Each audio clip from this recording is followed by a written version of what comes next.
നിങ്ങളുടെ ചെടികളിലൊക്കെ ഈ തുപ്പൽ പോലൊരു സാധനം കണ്ടിട്ടില്ലേ? ഇതെന്താണെന്നറിയാവോ? ഞങ്ങളുടെ നാട്ടിലൊക്കെ തുപ്പൽ പുഴു എന്നറിയപ്പെടുന്ന, അല്ലെങ്കിൽ സ്പിറ്റ് ബഗ്, അല്ലെന്നുണ്ടെങ്കിൽ ഫ്രോഗ് ഹോപ്പർ എന്നറിയപ്പെടുന്ന ഒരു ജീവിന്റെ നിംഫ് അല്ലെങ്കിൽ ഒരു പുഴുവാണ് കേട്ടോ. ആ പുഴുവിന്റെ പീ എന്ന് നമുക്ക് വേണമെങ്കിൽ പറയാം.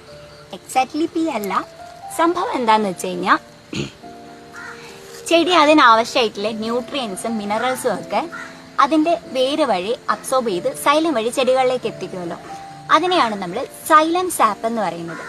ഈ ജീവികൾ അതിന്റെ മൂർച്ചയുള്ള മാൻഡിബിൾ കൊണ്ട് ഈ സൈലം സാപ്പ് സക്ക് ചെയ്ത് കുടിക്കും. അതിനകത്ത് ന്യൂട്രിയൻസ് ഒക്കെ കുറച്ചേ ഉള്ളതുകൊണ്ട് കുറേ സക്ക് ചെയ്ത് കുടിക്കും.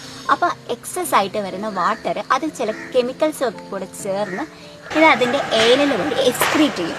ആ എക്സ്ക്രീറ്റ് ചെയ്യുന്നതാണ് നമ്മൾ ഈ കാണുന്ന പത പോലെയുള്ള സാധനം എന്ന് പറയുന്നത്. ഈ ജീവിക്ക് മറ്റുള്ള പ്രിഡക്ടേഴ്സിൽ നിന്നൊക്കെ രക്ഷപ്പെടാനായിട്ട് ഹെൽപ്പ് ചെയ്യുകയും ചെയ്യും. അത് മാത്രമല്ല, ഇതിന് ഒരു തണുപ്പ്, അത് ഡ്രൈ ഔട്ട് ആവാണ്ട് ഹെൽപ്പ് ചെയ്യുകയും ചെയ്യും. ഓക്കെ, ഇത് ആക്ച്വലി നമ്മുടെ ചെടിയിൽ കാണുന്ന അത്രയ്ക്ക് നല്ലതല്ല, ചെടിക്ക് അത്രയ്ക്ക് നല്ലതല്ല. ഒന്നാമത്തെ കാര്യം, ചെടിയുടെ ന്യൂട്രിയൻസ് ഒക്കെ ഇവ വലിച്ചെടുക്കും. രണ്ടാമത്തെ കാര്യം എന്താണെന്ന് വെച്ച് കഴിഞ്ഞാൽ, ചില ടൈംസ് ഈ ബഗ് സൈലേല ഫാസ്റ്റിഡിയോസ എന്ന് പറയുന്ന ഒരു ബാക്ടീരിയനെ കൂടെ ക്യാരി ചെയ്യുമായിരിക്കും. ആ ബാക്ടീരിയ ഈ സൈലത്തിൽ പോയിട്ട് അത് റീപ്രൊഡ്യൂസ് ചെയ്യും. അപ്പം ഈ സൈലേലിയ ഫാസ്റ്റിഡിയോസിന്റെ കോളനി ഈ പ്ലാന്റിന് ന്യൂട്രീഷൻസിനെയൊക്കെ വലിച്ചെടുക്കുന്നതിനും അതിൻ്റെ ന്യൂട്രീഷൻസിൻ്റെയൊക്കെ ഫ്ലോയിനെ സ്റ്റോപ്പ് ചെയ്യും.